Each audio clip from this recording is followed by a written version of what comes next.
वालेकुम दोस्तों, हम आज जो मुद्दा लेके आप लोगों के बीच हाजिर हुए हैं वो हमारे इलाका के शिक्षा व्यवस्था के बारे में।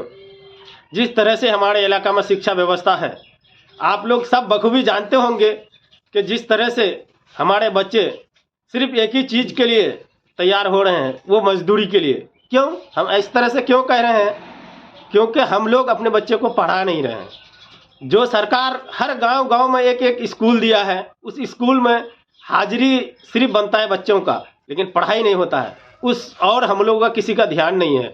क्योंकि हम लोगों को एक ही चीज़ से मतलब होता है कि हमारे बच्चे स्कूल जाए या ना जाए, पढ़े या ना पढ़े, हमारा स्कूल का पैसा आना चाहिए, चाहे घूस दे के पैसा लाना हो। क्योंकि आपका बच्चा अगर जाएगा नहीं तो आप बोल नहीं सकते कि आप पैसा क्या चीज़ का ले रहे हैं। क्योंकि आपको जो भी टीचर होते हैं या जो भी व्यवस्था करने वाला होते हैं वो तो बोल देंगे कि आपका बच्चा आते नहीं है, हम आपको काहे दूं। क्योंकि उसको भी मेंटेनेंस करना होता है। 10 बच्चे का सिर्फ 10 बच्चे पहुंचते हैं स्कूल और 200 का हाजिरी बनाया जाता है। यहाँ का सरकार, यहाँ का लोग, यहाँ का व्यवस्था जिस तरह से शिक्षा से दूर जा रहे हैं, हम दावा के साथ कह सकते हैं कि हम लोग 50 साल और मजदूरी के लिए तैयार हो रहे हैं। जब तक बच्चे को पढ़ाई नहीं होगा, जब तक बच्चे पढ़ेंगे नहीं, तो आपका बच्चा कुछ नहीं कर सकता है, एक सिर्फ मजदूर बन सकता है। हमारे बच्चे दिन ब दिन पंजाब दिल्ली में जाकर ठोकर खा के पैसा कमा के देता है। माँ बाप खुश रहते हैं इसलिए कि उसका बच्चा पैसा कमा के देता है। किस तरह से कमाता है वो नहीं जानता है। जब तक हम लोग शिक्षित नहीं होंगे तो हम लोग आगे नहीं बढ़ सकते हैं। सीमांचल का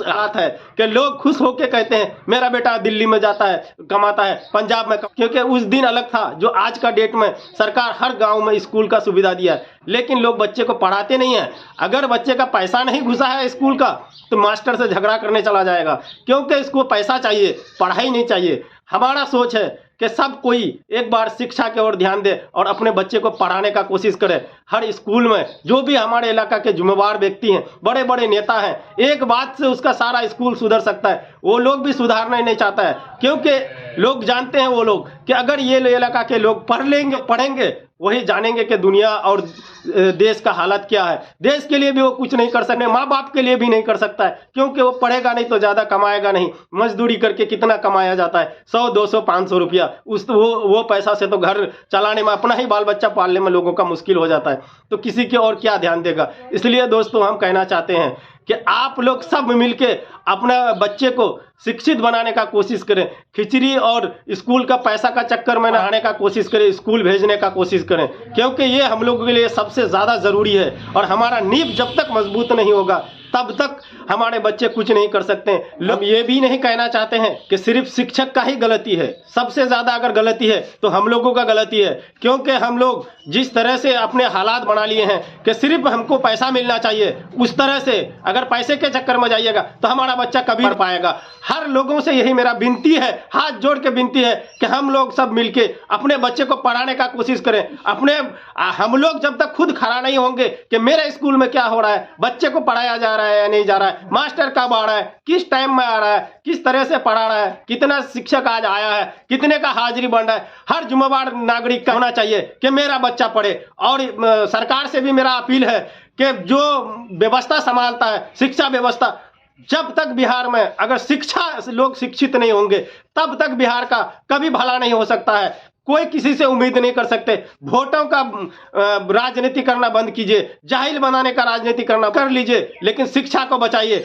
सीमांचल के खास तौर पर हमारे अमोर वैसा के लोगों से कहना है कि हाँ काम है, तब तक इलाका का भला नहीं हो सकता है। अच्छा सोच नहीं सकते हैं। अरे हम सोच ही क्या सकते हैं, एक जाहिल आदमी सोच क्या सकते हैं, उसका सोच कितना होता है, जब तक उसको जानकारी नहीं होगा तो वो क्या सोचेगा। इसीलिए हमारे इलाका में ज़्यादा फसाद, लड़ाई, झमेला, झंझट है। लोग शिक्षा के लिए लड़िए, पढ़ाई के लिए लड़िए और अपने सीमांचल को, अपने बिहार को बदलने के लिए लड़िए। और हम लोगों को जानकारी देने का कोशिश करूं कि हमारा हक क्या है, हमारा औकात क्या है। और जब तक आप शिक्षित नहीं है आप कुछ नहीं कर सकते हैं। ना ही आप बगैर शिक्षा का कहीं जाके बोल सकते हैं, ना अपने ही बात कहीं रख सकते हैं। इसीलिए हमारा हाथ जोड़ के विनती है दोस्तों कि सब कोई अपने बच्चे को पढ़ाएं और अपने बच्चे को शिक्षा के लिए तैयार करें। अपने आसपास के स्कूल में जाके अपने बच्चे को पढ़ाने का कोशिश करें, क्योंकि सरकार का भी गलती नहीं हम मानते हैं। हर गांव में स्कूल दिया गया है सरकार के तरफ से कि आप लोग आप लोगों का जिम्मेवारी है, उसी चीज का कमाई खाते हैं, सरकार उसी चीज के लिए पैसा देता है,